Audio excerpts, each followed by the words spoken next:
Salam sejahtera dan salam sehat buat kita semua. Di sini saya akan membahas tentang benda-benda konkret yang ada di dalam pembelajaran matematika. Sebelum memaparkan hasil presentasi, saya akan memperkenalkan diri. Perkenalkan, nama saya Yunita Syagian, NPM 2005030093 dari kelas 2B21.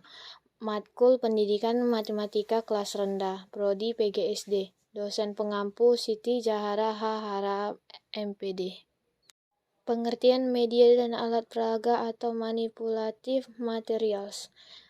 Media pendidikan. Sadiman mengatakan media adalah perantara atau pengantar pesan dari pengirim kepada penerima pesan. Robert mendefinisikan media adalah saluran informasi yang menghubungkan antara sumber informasi dan penerima. Gegner mendefinisikan media adalah berbagai jenis komponen dalam lingkungan siswa yang dapat merangsang untuk belajar. Briggs berpendapat bahwa media adalah segala alat fisik yang dapat menyajikan pesan serta merangsang siswa untuk belajar, misalnya buku, film, kaset, film, dan bingkai. Alat peraga. Yang dimaksud dengan alat peraga adalah alat bantu pembelajaran dan segala macam benda yang digunakan untuk memperagakan materi pembelajaran. Alat peraga mengandung pengertian bahwa segala sesuatu yang masih bersifat abstrak kemudian dikonkretkan dengan menggunakan alat agar dapat dijangkau dengan pikiran yang sederhana yang dapat dilihat, dipandang, dan dirasakan. Dengan demikian, alat peraga lebih khusus dari media dan teknologi pembelajaran karena berfungsi hanya untuk memperagakan materi pembelajaran yang bersifat abstrak. Beberapa contoh alat peraga dapat dilihat pada gambar di bawah ini. Kesimpulan, yang pertama, media pembelajaran adalah segala sesuatu yang dapat digunakan untuk menyampaikan pesan atau informasi dalam proses pembelajaran sehingga dapat merangsang perhatian dan minat siswa dalam belajar. Yang kedua, teknologi pembelajaran adalah kajian dan praktik etis untuk memfasilitasi belajar dan memperbaiki kinerja dengan menciptakan, menggunakan, dan mengelola proses dan sumber-sumber teknologi yang sesuai Janusz Jaicki dan Molenda. Yang ketiga, sumber belajar dipahami sebagai perangkat, bahan atau materi, peralatan, peraturan, dan orang di mana pembelajaran dapat berinteraksi dengan lingkungan sekitarnya bertujuan untuk memfasilitasi belajar dan memperbaiki kinerja. Yang keempat, alat peraga ialah alat-alat yang digunakan guru yang berfungsi membantu guru dalam proses mengajarnya dan membantu peserta didik dalam proses belajarnya. Perkembangan media pendidikan. Awalnya media hanya sebagai alat bantu mengajar guru atau teaching aids. Alat bantu yang dipakai adalah alat bantu visual, misalnya gambar, model, objek, dan alat-alat lain yang memberikan pengalaman konkret, motivasi belajar serta mempertinggi daya serap dan retensi belajar siswa.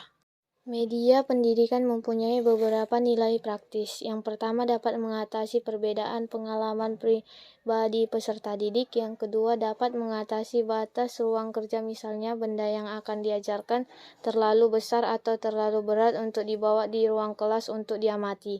Yang ketiga, dapat mengatasi apabila suatu benda secara tidak langsung dapat diamati karena terlalu kecil. Yang keempat, dapat mengatasi apabila secara langsung benda itu terlalu kecil atau terlalu cepat sedangkan gerakan itu menjadi pusat perhatian siswa. Menurut Dr. Handus Ed Rosenvendi, Master, tipe berpikir dibagi menjadi 4 tahap. Yang pertama, tahap berpikir konkret. Contohnya, 3 buah mangga ditambah 2 buah mangga sama dengan 5 buah mangga. Untuk anak-anak yang taraf berpikirnya konkret menjelaskan 3 ditambah 2 hendaknya dengan bantuan benda-benda konkret. Yang kedua, tahap berpikir semi konkret. Untuk anak-anak yang tak berpikirnya semi konkret dibutuhkan alat peraga benda tiruan atau gambar. Yang ketiga, tahap berpikir semi abstrak. Untuk anak yang dapat berpikir semi abstrak cukup dengan bantuan tabel. Contohnya ada di bawah.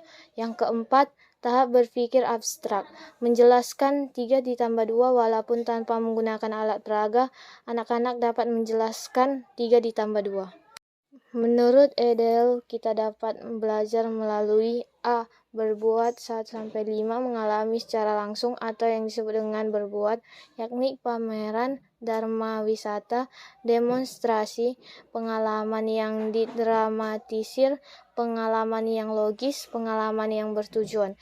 B. Mengamati orang lain 6-8, yakni televisi, film, rekaman radio. Yang C.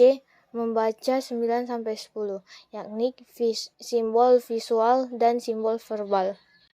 Nah, di situ ada gambar, di situ penjelasan untuk tabelnya atau ada di situ gambar piramidanya, bisa dilihat secara jelas. Alat peraga mempunyai nilai atau fungsi yang lebih khusus antara lain 1. Menguasai atau menghindari terjadinya salah komunikasi. 2. Meningkatkan hasil PBM. 3. Membangkitkan minat belajar siswa. 4. Konsep abstrak matematika tersajikan dalam bentuk konkret akan lebih dapat dipahami dan dapat disajikan sesuai tingkat-tingkat dasar siswa. Yang kelima, alat peraga dapat membantu daya tangkap siswa dalam memahami sesuatu sehingga membuat siswa lebih memahami ide yang disampaikan. 6. Dapat melihat hubungan antara konsep-konsep dalam alam sekitar.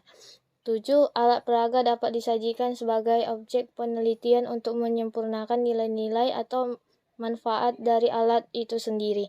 8. Untuk menghindari terjadinya verbalisasi. Beberapa persyaratan untuk membuat alat peraga diantaranya yang pertama, tahap lama. Yang kedua, bentuk dan warnanya menarik. Yang ketiga, sederhana dan mudah dikelola. Yang keempat, ukurannya sesuai dengan ukuran fisik anak. Yang kelima, dapat menyajikan konsep matematika baik dalam bentuk real, gambar, atau diagram. Yang keenam, sesuai dengan konsep pada matematika. Yang ketujuh, dapat memperjelas konsep matematika dan bukan sebaliknya. Yang kedelapan, peragaan itu supaya jadi dasar konsep berpikir abstrak bagi siswa. Yang kesembilan, bila mungkin alat peraga tersebut dapat berfaedah banyak. Sekian dari hasil presentasi saya ucapkan terima kasih.